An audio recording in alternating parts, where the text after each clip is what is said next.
Gold, trusted gold buyers. మీరు తాకట్టు పెట్టిన బంగారాన్ని విడిపించి ఈ రోజు ఉన్న మార్కెట్ ధరకు కొనబడను. వాళ్ళు వాడికి అనుకూలంగా చెప్తారు కానీ మన తరఫున ఎలా చెప్తారు? అసలు ఎవరెవరు ఉన్నారు? డ్రైవరు, వాచ్మెన్, కొడుకు ఉన్నారు.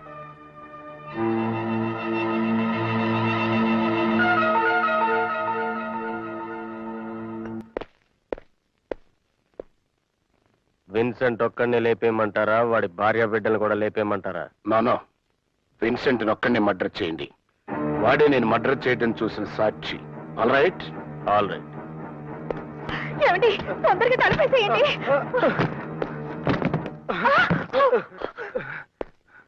నన్ను చంపదు. మా అయ్య గారికి వ్యతిరేకంగా సాక్ష్యం చెప్పను.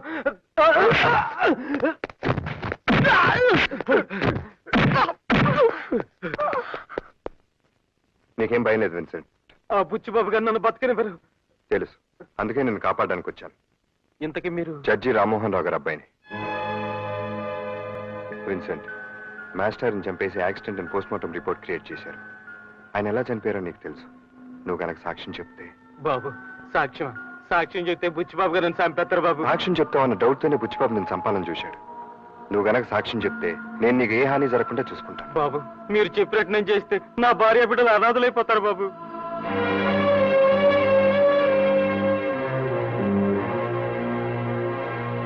కమిషనర్ గారు, గోపాలకృష్ణయ్య గారి హత్యను యాక్సిడెంట్ అని ఏసీపీ గారు పోస్ట్ మార్టం రిపోర్ట్ సృష్టించారు. అది అబద్ధమని, గోపాలకృష్ణయ్య గారిని బుచ్చిబాబే కాల్చి చంపాడని ఆయన వాచ్మెన్ విన్సెంట్ సాక్ష్యం చెప్పాడు. కాబట్టి ఆ శవాన్ని వెంటనే బయటకు తీసి రీపోస్ట్ మార్టం చేయాల్సిందిగా ఆర్డర్స్ తీసుకొచ్చారు. Mister Madhu, please come in.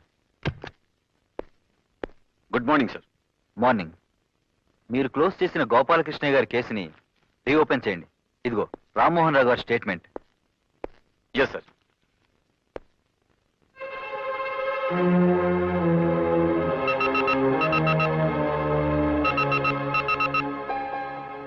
Case Gopalakrishna గారి బాడీని రీపోస్ట్ మార్టం చేయించమని కోర్టు నుంచి ఆర్డర్స్తో వచ్చారు మా నాన్నగారు. అదే యాక్సిడెంట్ కాదు, మీరే షూట్ చేసి చంపారని మీ వాచ్మెన్ విన్సెంట్ సాక్ష్యం ఇచ్చాడు. All right.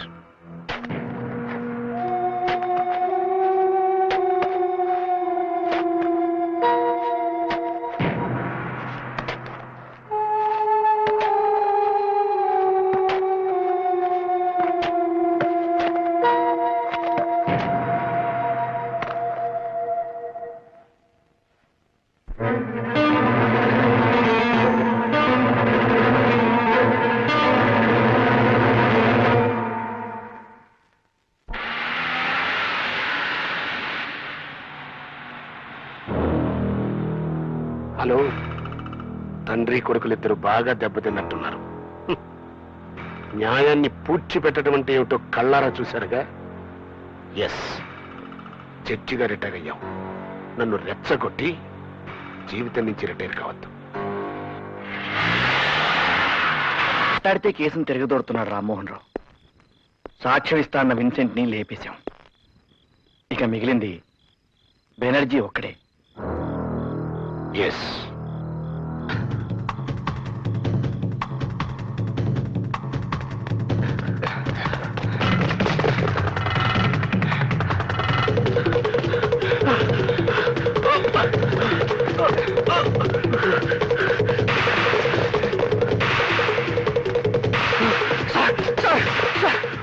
వాళ్ళు చంపాలని చూస్తున్నారు సార్.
బుచ్చిబాబు చేసిన హత్య కళ్ళారా చూసినట్టు నువ్వే చెప్తున్నావు. నీకేం భయం లేదు. అదే సాక్ష్యం కోర్టులో చెప్పు. సాక్ష్యం అండి? ఒకవేళ నువ్వు చెప్పపోయిన బుచ్చిబాబు నేను బ్రతకనివాడు తెలుసా? చూడు బెనర్జీ, నీకు నీ భార్యా పిల్లలకి ఏ హాని జరగకుండా నేను చూస్తాను. ధైర్యంగా చెప్పు. నేను సాక్ష్యం చెప్తే ఆయన తప్పకుండా శిక్ష పడుద్దండి?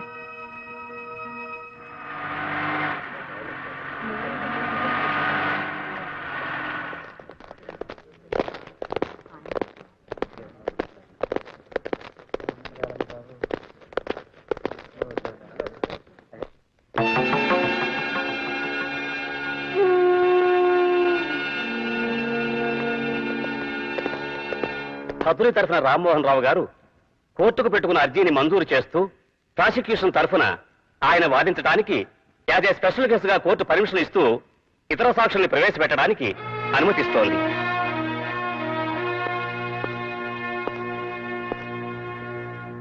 నీ పేరేమిటి? బెనర్జీ అండి. నువ్వేం చేస్తుంటావు? బుచ్చిబాబు గారి ఇంట్లో డ్రైవర్ అండి. విన్సెంట్ అనే అతను నీకు తెలుసా? తెలుసండి. చివరిసారిగా నువ్వు అతన్ని ఎప్పుడు చూశావు? కిందటి శనివారం రాత్రి అండి. ఆ రోజు రాత్రి విన్సెంట్ హత్యని కళ్ళారా చూసిన నువ్వు ఆ హత్య ఎలా జరిగింది, ఎవరు చేశారు, కోర్టు వారికి చెప్పు. ఏంటండి? విన్సెంట్ హత్య? చచ్చిపోయాడండి? ఏమిటి నువ్వు చెప్పేది? విన్సెంట్ని బుచ్చిబాబు చంపడం కళ్ళారా చూశానని పోలీస్ స్టేషన్లో నువ్వు రిపోర్ట్ ఇచ్చావు. మర్చిపోయావా? మీ చిన్న అబ్బాయి గారు మీరు అలా చెప్పపోతే నా పెళ్ళాం బిడ్డలు ప్రాణాలతో ఉండని బెదిరించారు కదండి. సార్, మీరే నా పెళ్ళాం బిడ్డలు కాపాడాలి సార్. రామ్మోహన్ రావు గారు, అది కాదు your honour. Please cool down. జడ్జిగా మీకున్న పేరుని, మీ మీద కోర్టు వారికి ఉన్న గౌరవాన్ని దృష్టిలో పెట్టుకుని ఈ కేసు రీఓపెన్ చేయడం జరిగింది. కానీ మీరు అబద్ధ సాక్ష్యాలు సృష్టించడానికి ప్రయత్నించి తప్పు చేశారు.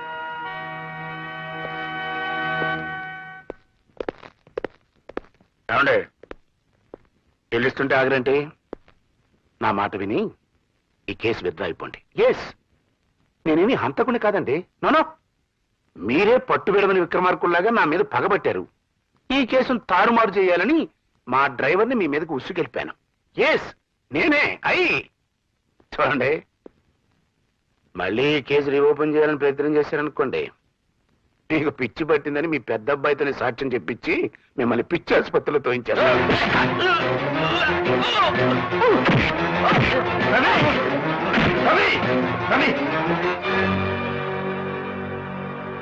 రవి, మనుషులు మృగాలతో గొడవ పడకూడదు. మృగాలను శిక్షించే పద్ధతి వేరే ఉంది. Yes,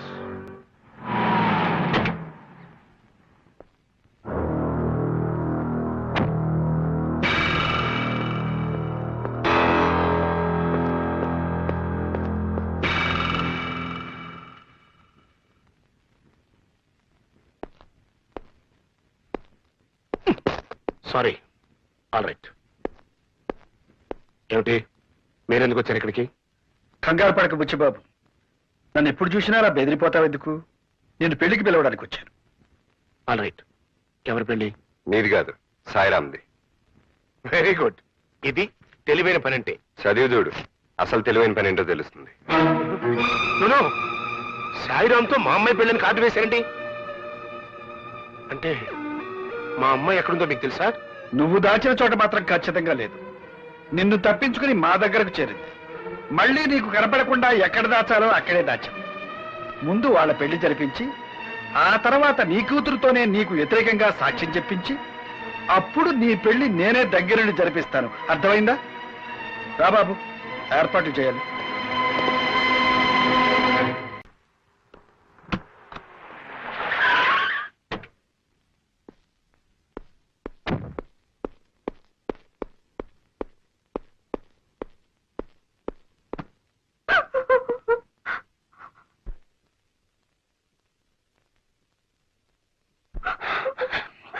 all right.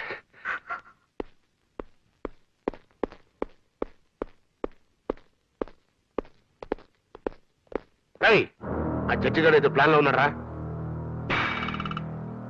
స్వాతితో ఆ సాయిరాం పెళ్లిని శుభలేఖలు అచ్చేసి పంచుతున్నాడు. అమ్మ జాగ్రత్త. ఎదుగో బెనర్జీ, వాడు బతుకుంటే మనకి తలనొప్పి తప్పెట్టుగా లేదు. వాడిని తప్ప ఇంకొని పెళ్లి చేసుకుని ఉంటుంది ఆ కూతురు. ఎస్, హాస్పిటల్కి వెళ్ళి వాడిని చంపేసి. All right. Daddy daddy daddy please daddy Sairam చంపొద్దు డాడీ ప్లీజ్ డాడీ సాయిరామ్ అమ్మాయిని తీసుకెళ్ళు. ప్లీజ్ డాడీ సాయిరామ్ చంపొద్దు డాడీ సాయిరామ్ చంపొద్దు.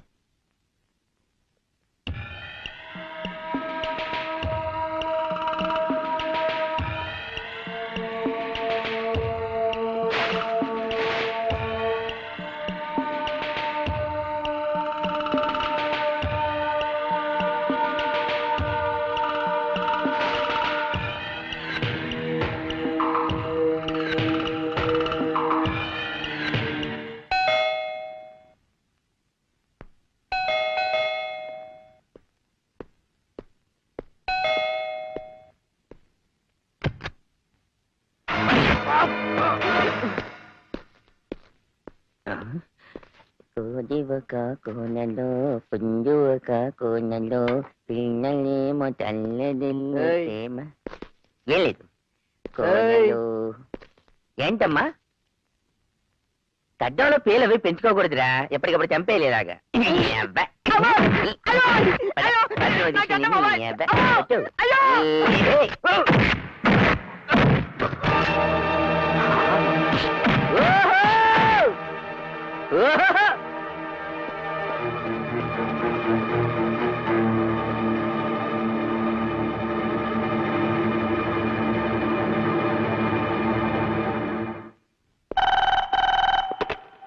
హలో, నా కూతుర్ని నేను దాచిన చోటు నుంచి ఎత్తుకుపోయాడు.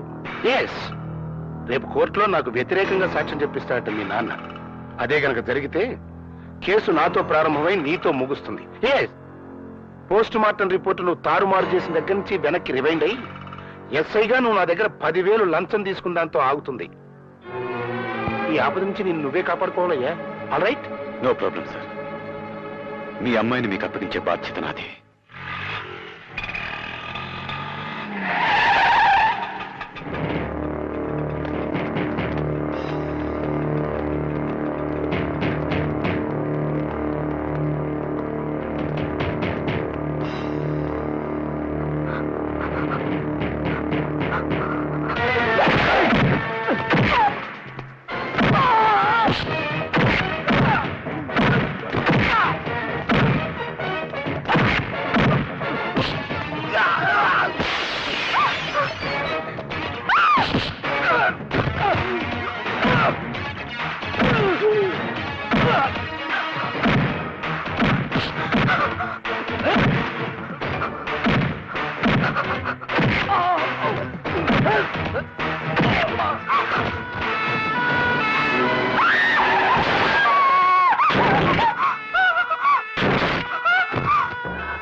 రవి, మర్యాదగా వాళ్ళిద్దరిని నాకు అప్పగించు.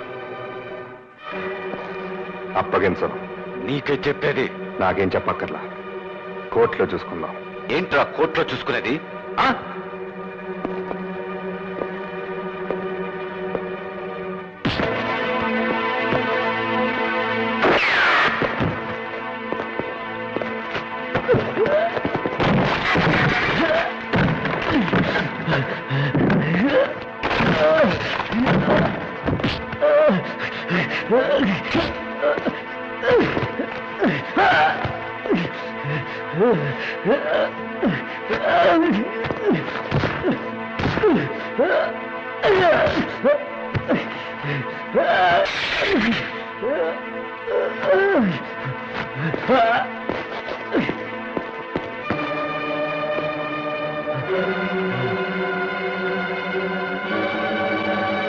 ఎటండి మిమ్మల్ని. నేను బ్రతికుండగా వాళ్ళని తీసుకెళ్ళలేను. నిన్ను చంపి తీసుకెళ్ళమంటావా? చంపుతావా? చంపు, చంపు, దమ్మంటే చంపు.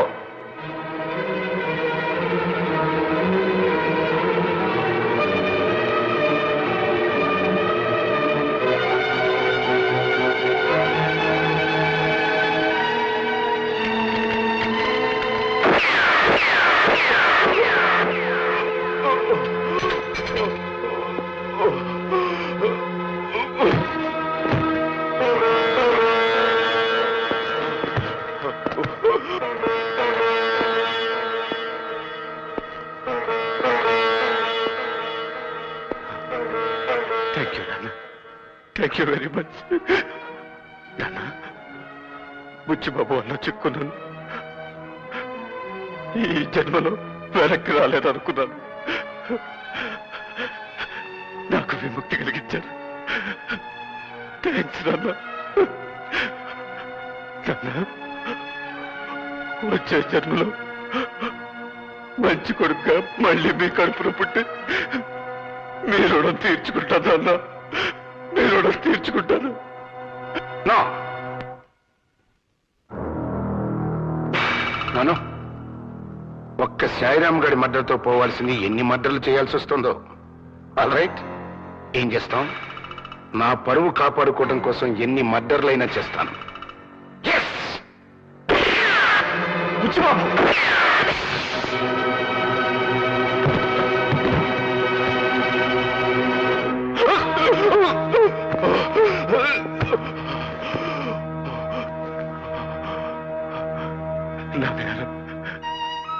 ఎన్నో తప్పులు చేసేది నాకు. చివరి క్షణంలో ఈ మంచి పని చేశానన్న తృప్తి మిగిలింది.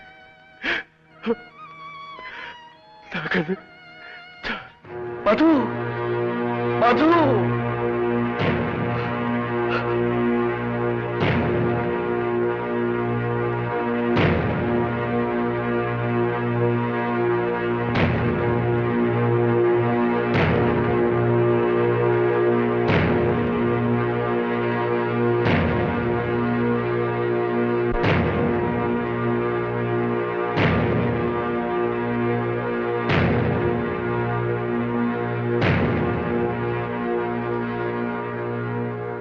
ఎన్నో క్లిష్టమైన కోర్టు వ్యవహారాలలో న్యాయమైన తీర్పులు చెప్పిన మాజీ న్యాయమూర్తిని. నా కుటుంబ విషయంలో కూడా ఒక కఠోరమైన తీర్పునిచ్చి నేరస్తుడిగా మీ ముందు నిలబడ్డాను. ఒక బిడ్డను నా కళ్ళ ముందే పోలీసుల చేత కాల్పించి చంపించాను. ఇంకో బిడ్డను నా చేతులతో నేనే కాల్చి చంపాను. మరో బిడ్డ కళ్ళ ముందు నేనొక హంతకుడిగా అత్యధిక దండనకు గురి కాబోతున్నాను. ఇది నేను చేసిన నేరమా? నా బిడ్డలు చేసిన నేరాల ఫలితమా? లేక సమకాలీన సమాజ నిర్మాణంలోని లోపమే నా కుటుంబాన్ని ఇలా బలి తీసుకుందా? అవినీతి నా మొదటి వాడికి నా వల్ల సంక్రమించలేదే? తీవ్రవాదం మా రెండవ వాడికి నేను నేర్పించలేదే? అశాంతి మా చిన్నవాడికి నేను అప్పజెప్పిపోవడం లేదే? ఇవన్నీ నా కుటుంబంలోకి ఎక్కడి నుంచి చొరబడ్డాయి? ఎవరు దీనికి బాధ్యుడు? ధర్మరాజు చేత అబద్ధం ఆడించింది ఎవరు? భీష్ముడు లాంటి గోపాలకృష్ణయ్య గారిని కూలి చేయించింది ఎవరు? శ్రీరాముడు లాంటి నా పెదబాబుని రావణాసురుని చేసిందెవరు? ఒక న్యాయమూర్తిని హంతకుడిగా మార్చిందెవరు? ఈ ప్రశ్నలకు సమాధానం దొరకందే న్యాయానికి న్యాయం జరగదు. అందుకే నాకు తోచిన న్యాయం నేను చేశాను. ఎందరో నేరస్తుల మరణాలకు శాసనాలు రాసిన నేను నా బిడ్డ నేరస్తుడిగా పట్టుబడబోతుంటే తండ్రిగా మరణశిక్ష నేనే అమలు చేశాను. యువరాన, ఒక రకంగా ఇది హత్య కాదు, ఆత్మహత్య. నా తోటలో నా చేతులతో నాటిన మొక్క వటవృక్షం కాకపోగా విషవృక్షంగా విస్తరించుకుంటుంటే నాటిన నా చేతులతోనే దాన్ని తుంచేశాను. అవును, వాడికి జన్మనిచ్చింది నేను. సావు మాత్రం ఇవ్వకూడదా? ఎప్పుడో ఎవరి చేతుల్లోనో దుర్మరణం పాలు కావలసిన వాడిని కనికరించి నా చేతులతో నేనే చంపేశాను. Yes, it is mercilessly mercy killing, your honour. Mercy killing. Yes.